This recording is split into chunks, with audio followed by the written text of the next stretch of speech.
8:09, Pigmenio, buenos días. Buenos días, Ciro.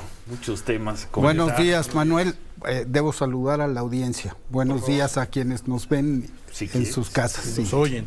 Yo creo que sí, es un error que cometo cada miércoles. Pues ya no lo Saludo a ustedes, pero ya saludé. Bueno, muchos temas que comentar, la forma en que regresó el presidente López Obrador, lo que ocurrió jueves, viernes y sábado en el Senado, lo que está ocurriendo en Tamaulipas.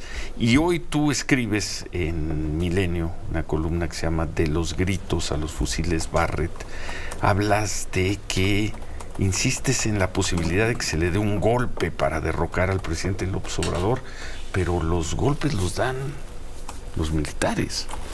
Los golpes los dan los militares. Yo no veo a los militares interesados, no los conozco tanto, no sé si están dividiéndose los militares mexicanos, pero no los veo en acción, en ánimo de derrocar al presidente López Obrador. Lo que dijo Ciro en el artículo, una línea después dice que en la ecuación histórica del golpismo, lo que no tiene la derecha en México es el apoyo del ejército.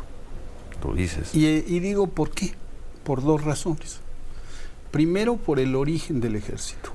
Surge de una revolución y su institucionalidad. Y el origen de muchos de sus miembros, de la inmensa mayoría de sus miembros. No tienen la afiliación aristocrática que tenía el ejército chileno, el ejército argentino, no son una élite. Y aquellos que eran una élite eran los integrantes del Estado Mayor Presidencial, que fue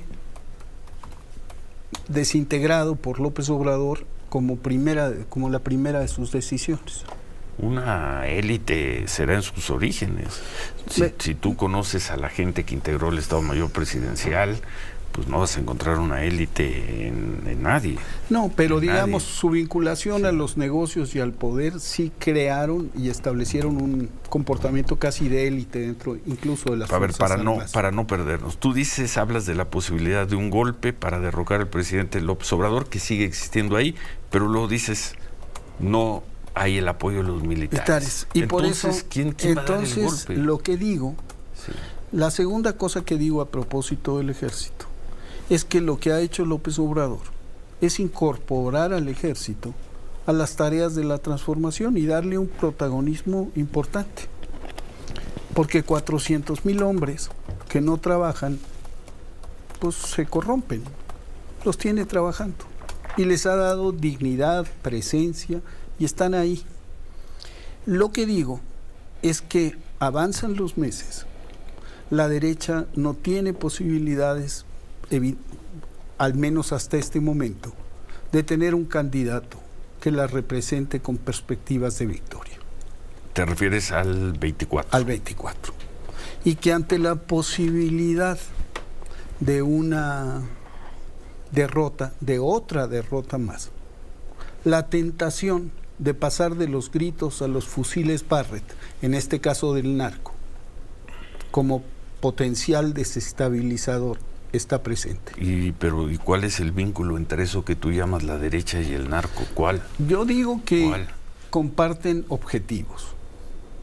Y he hablado muchas veces de que no se debe descartar un cierto nivel, incluso de coordinación, entre las actividades del narco y la derecha.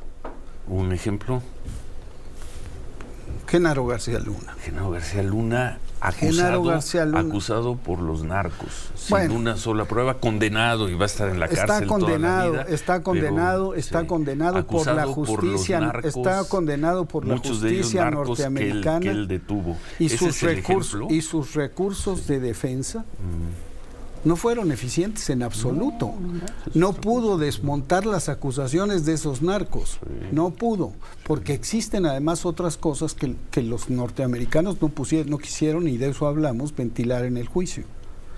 Pero de que el señor está acusado de vinculación con el narco, está acusado. No está acusado, está sentenciado. No está sentenciado. Bueno, correcto, está ya fue considerado culpable por la justicia de sí. los Estados Unidos. Por los fiscales federales presentaron un caso. Podemos tener diferencias con la manera en que se juzga, pero fue sometido a juicio y fue condenado. Ese es un caso sin precedentes. Sin precedentes. ¿Qué más? Entonces, ¿Tamaulipas?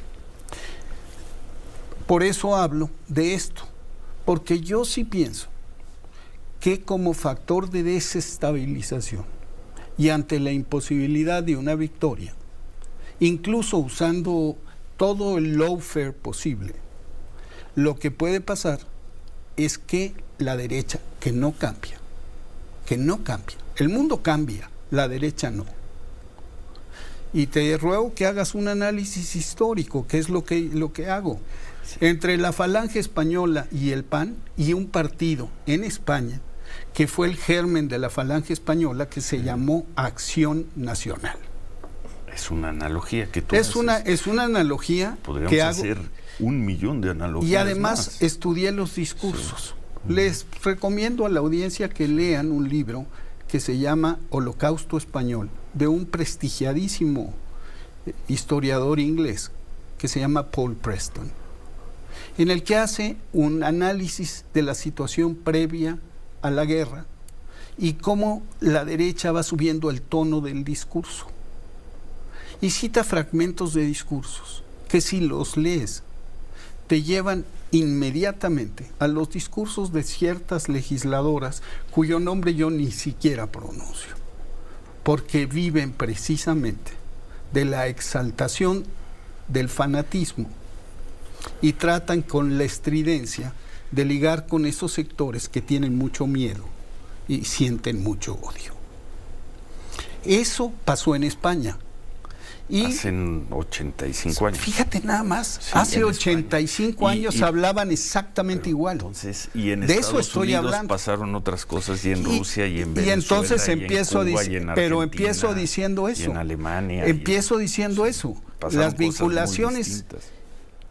vinculaciones entre las derechas desde 1910, desde principios del siglo XIX, desde finales del siglo XIX y principios del siglo XX, la creación de ese pensamiento anticomunista que huele a naftalina, porque el comunismo no existe. ¿Y quién habla de comunismo hoy en México? Pero hablan de populismo, y hablan de autoritarismo, y hablan de dictadura, y hablan de que México está siendo destruido. ¿Quién habla de dictadura? ¿Quién? Hablan los panistas, se presentan y ubican. Esta señora que no quiero, indignada es que no sé como está el pueblo Gálvez, por este país destruido. ¿Cuál país destruido? ¿Pero quién? ¿Eso dice Xóchitl? Eso dice la otra. No la voy a mencionar. Pues es que no sé quién es. Bueno, ahí adivinamos. No, yo no la voy a mencionar porque vive exactamente de eso. Pero a lo que me refiero es, y es un análisis histórico, otra vez, no hay texto sin contexto. Sí. Lo que identifica a la derecha es su permanencia, su atadura a dogmas inapelables. Como a la izquierda. No, perdóname, la izquierda. Y como al populismo. Te quiero decir una cosa. Populismo. ¿Qué presidente de izquierda habla de integración con los Estados Unidos de América? ¿Qué presidente de izquierda mantiene una disciplina fiscal y mantiene una disciplina administrativa y financiera como la mantiene López Obrador? Ya me perdí, estábamos en España. No, estamos en España y aquí estamos. No, sí, pero es que me estoy confundiendo. Estamos hablando de la vinculación histórica de un pensamiento y de la permanencia. Dijiste que la izquierda no cambie y que la derecha. Yo dije la derecha no cambie, tú me dijiste la izquierda tampoco. No, en ese sentido la izquierda tampoco. Y te acabo de poner un ejemplo. ¿Qué movimiento de izquierda apela a las elecciones y cuando conquiste el poder, en lugar de establecer los criterios típicos que marcan a las revoluciones de todo el mundo, decreta que aquí hay libertad absoluta? Aquí hubo una revolución, aquí hubo una elección que ganó Morena con una muy amplia mayoría. Aquí hay. Ahora tú la llamas revolución. Aquí hay una transformación. Yo la vi. En curso. Pues una transformación. Pues eso tú no lo quieres ver. Eso no lo quieres ver. No es que no lo quiera ver. Yo trato de seguir la información todos los días y esa transformación. Es una transformación en curso y es profunda. ¿En dónde está? Bueno, vamos a hacer una pausa, más allá de los programas sociales con los que hemos estado de acuerdo. ¿Una transformación en qué? Bueno, más allá de los programas sociales, estás hablando de un porcentaje inédito. Siempre ha habido programas sociales. Un porcentaje inédito del presupuesto público dedicado al sector más empobrecido. Ya revisamos, por ejemplo, con el gobierno de Carlos Salinas de Gortari. Ahora podemos hacer esa comparación. Vamos a pausa, 8:20, volvemos.